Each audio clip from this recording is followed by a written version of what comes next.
Yo, what's up family? It's your boy Darian Newton here, also known as DDidThat, and I'm here to talk about one important thing, and that thing is boring beats. Now I think we've all had a situation before where we've been in a room with a client or a rapper, whomever, and we're playing a beat and we think it smashes and they're just on their phone, not paying very much attention to it. So today I'm gonna give you 3 crucial tips that you can use today in your beats to sell more beats or get your music heard by more people. But if that sounds cool, let's hop into it. All right, so the first tip I wanna give is actually adding risers and falls. Now, risers are effects used within a song that help build tension. All right, so I'll give you an example of one that I use in this track called Persecute that I just released by an awesome artist named Frey. So right here, I have a white noise sound that I'm using right here. I have a riser right here. And I'm using them together to build anticipation to my next section, right? So if I play them together, they sound like this.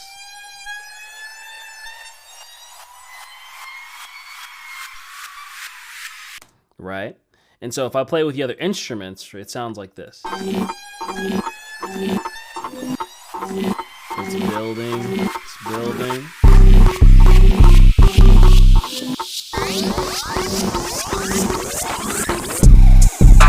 And that's when the drop actually happens. So, and the opposite of the rise would actually be a fall. So for this particular song, I used a gunshot as as my fall. So right here, if we go to the next section, I have my rise still going.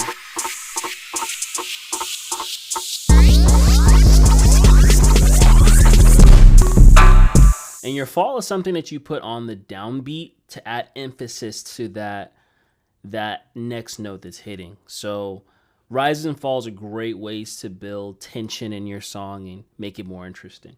Another way that you can keep your beats interesting is by adding transitions from one section to the next.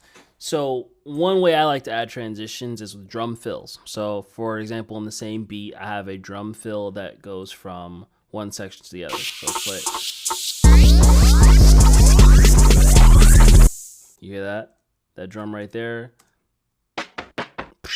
And what it does is it gives you more of a sleek transition into your next section.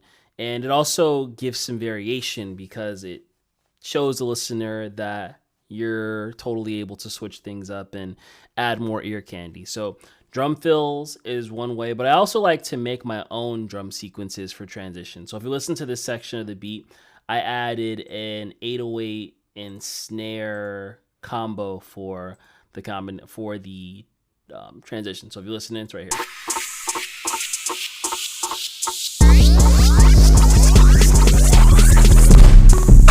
Right, that whole section right here.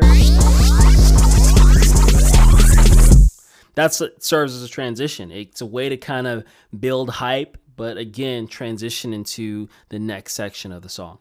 Now, the last tip I want to give is adding variation to your beats. I had a great producer tell me one time that if you want to make interesting beats, you should have something new happening about every 4 to 8 bars. So whenever I produce and arrange, I try to keep that in mind. Like, okay, let me try to find something new I can add about every 4 to 8 bars. Now that can come by adding a new instrument. That can come by maybe taking an instrument out. But one thing I like to do, and I did it in this beat, is using beat stutters at random points. Now, not every song calls for this. Not like you can't probably have like an R&B song with like a crazy beat stutter midway through. That might not work.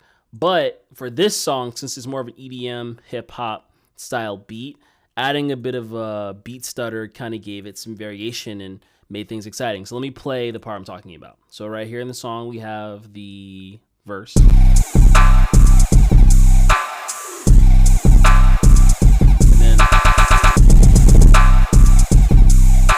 So that part where it kind of shook up right there, right here. That's one example of using variation, because now if you're the listener, you're hearing that, you're like, whoa, what the heck just happened? Where'd that come from? And it keeps you interested and it keeps you invested in where the song is going to go and keeps it from becoming stale and boring. So yeah, find ways to add new pieces of ear candy inside your songs. It could be the beat stutters, new instruments, or vocal chops, whatever. Try to see what you can add in there. All right, well, that explains my 3 tips that have really helped me to make my beats more exciting and to sell more beats and things like that. I post weekly content on this channel, so if you'd like to be a part of that, please make sure to subscribe, hit the bell as well, and join the community. We're gonna have such a great time on this channel. I'm so excited to share what I know with you all. So until next time, this is D.